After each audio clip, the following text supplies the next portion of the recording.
এই যে বইটা দেখছো এনটিএ ইউজিসি নেট জেআরএ কিছু পরীক্ষার জন্যই নেট এবং সেট এই দুটো পরীক্ষার পাশাপাশি ইতিহাসকে জানার জন্য এই বইটা খুবই সুন্দর।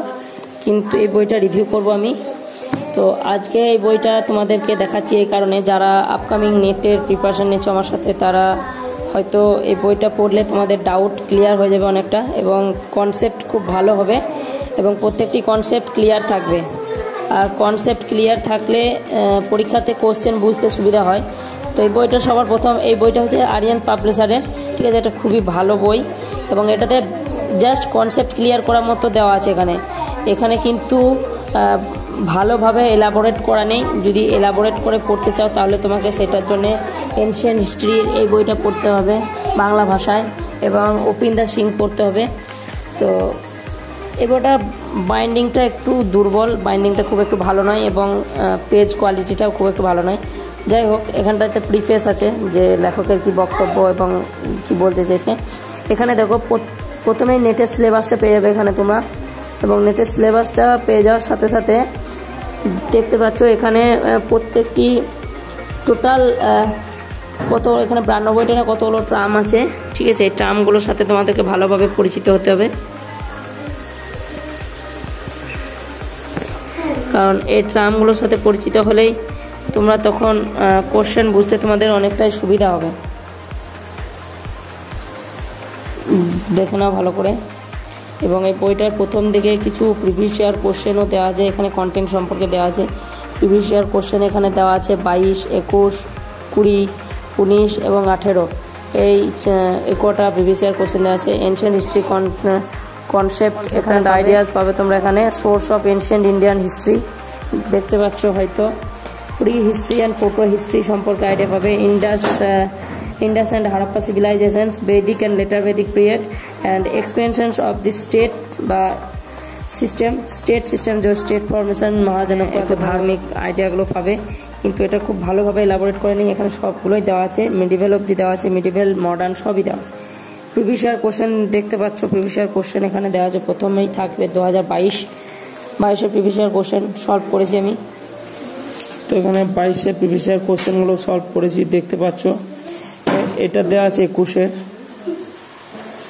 এখানে আনসার কিও দেওয়া আছে। হ্যাঁ, আনসার কি থেকে দেখতে পারো, কারণ ধরো সবাই তো সব আনসার পারবে না, কারণ আমি নিজেই পারিনি, তাই আমি আনসার কি দেখে প্রথমে করেছি। করে দেওয়ার পরে তারপরে আমি এগুলোকে পড়ি। এবং এটা ছিল 19-এর, 18 না 21-এর, এটা 21-এর। এরপরে আছে এখানে 20 এবং 19, তারপরে এটা আছে 19-এরটা। তারপরে এখানে তুমি পেয়ে যাবে 18টার পরে এখানে স্টার্ট হবে আমাদের যে কনসেপ্ট আইডিয়াস, সেগুলো স্টার্ট হবে। প্রথমে আছে ভারতবর্ষ সাধারণ সমিতি, যে 92টা ট্রামস আছে, সেই ট্রামগুলোকে প্রথমে সবগুলোই এলাবোরেট করা আছে।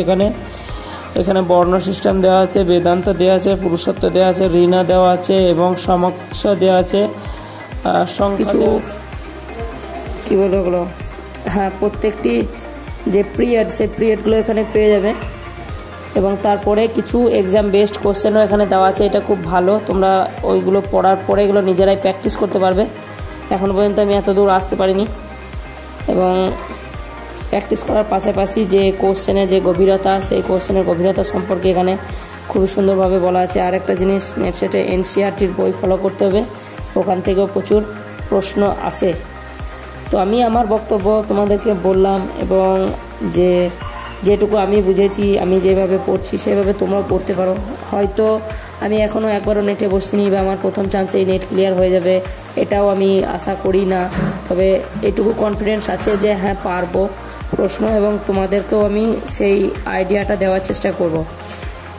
আর ছোটরা যারা আছো, যারা আমার ছোটরা ভিডিও দেখছো, তারা পেজটাকে ফলো করবে, এবং ইতিহাস সম্পর্কে কোনো কিছু যদি প্রশ্ন থাকে তাহলে অবশ্যই কমেন্টে বলবে, যতদূর পারবো সমাধান দেওয়ার চেষ্টা করব।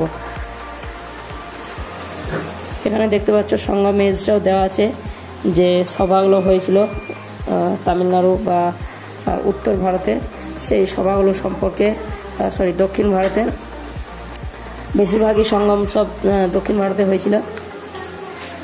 এখানে দেখতে পাচ্ছ কিছু প্রশ্নও দেওয়া আছে, এই প্রশ্নগুলোকে প্র্যাকটিস করলে তোমার অনেকটাই কনসেপ্ট ক্লিয়ার হয়ে যাবে। এবং নিউমিস্টিমেটিক যে মেটেরিয়ালস এখানে দেওয়া আছে, source of medieval Indian history, সেটাও খুব ভালোভাবে ক্লিয়ার করা আছে, দেখতে পাচ্ছ।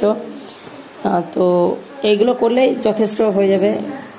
তো ইতিহাসে কনসেপ্ট ক্লিয়ার করার জন্য এবং প্রত্যেকটা বিষয় ক্রোনোলজিক্যালি পড়ার জন্য এই বইটা তোমাদের অনেকটাই সহযোগিতা করবে। বইটার দাম সামথিং 580 কি 610 এরকম পড়বে।